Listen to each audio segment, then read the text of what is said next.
Hi, gang sexy. Look what we're about to get into.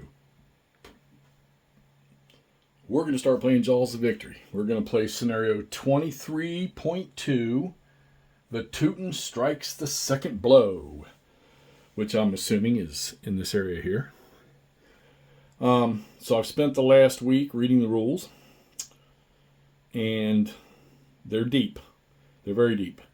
So playing this is going to be, so I played Killing Ground. I played Operation Goodwood, which was a bad scenario to choose to start that game with. So I have some of the knowledge. Big things in this one here, you have zone of control, you have zone of influence. You have support points. And you have air supply. And then you've got modifiers to combat. Your support points and supply are... OCS uses depots. This one here uses what they call SDMs and your supply sources. You have movement restrictions for certain units. You have certain abilities by certain types of units. Engineers play a really heavy role in this. They have a heavy use in this game. Combined arms is very, very interesting. It's not just, hey, we got an infantry and a tank unit together, that makes it combined arms. It's only specific things can attain combined arms. You have air support.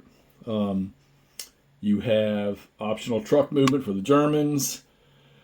There's a bunch of things going on here. So each the rule book's 31 pages, and then you have your playbook, which has a few pages for each scenario that you play. And like I said, there's a lot of depth. I put this one up in the crunch category with the bigger games I like to play. Still not quite a Goss game.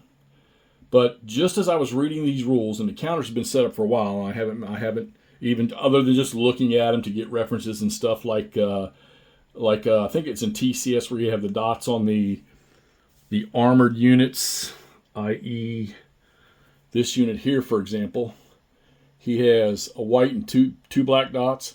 The white dot is for offensive ability for armor, and the white dot and the two black dots apply to defensive armor.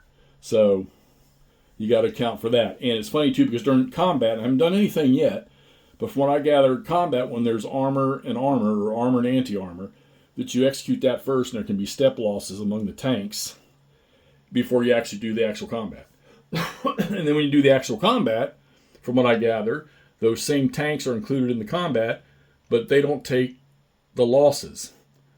Because they've already participated in the armor and anti-armor. Now, I imagine if they're part of the regular combat and the other side doesn't have any armor, then they're just, they may take losses along with the rest of the units. So this is going to be a slow process for me, and hopefully this one is 1, 2, 3, 4, 5, 6 game turns. And hopefully as I roll through these 6 game turns, I'll start to get a grasp of it. And it's funny because as I was reading the rules, and I scratch my head a little bit, go back and read something again. And like I say, I'm still going to have to dig into the rule book almost for everything I do for this one here. But I kept thinking to myself, this is going to be fun to play this game. We know New England Simulations puts out a good game. So we're going to get this thing started. This is Jaws of Victory from New England Simulations. We're playing 23-2.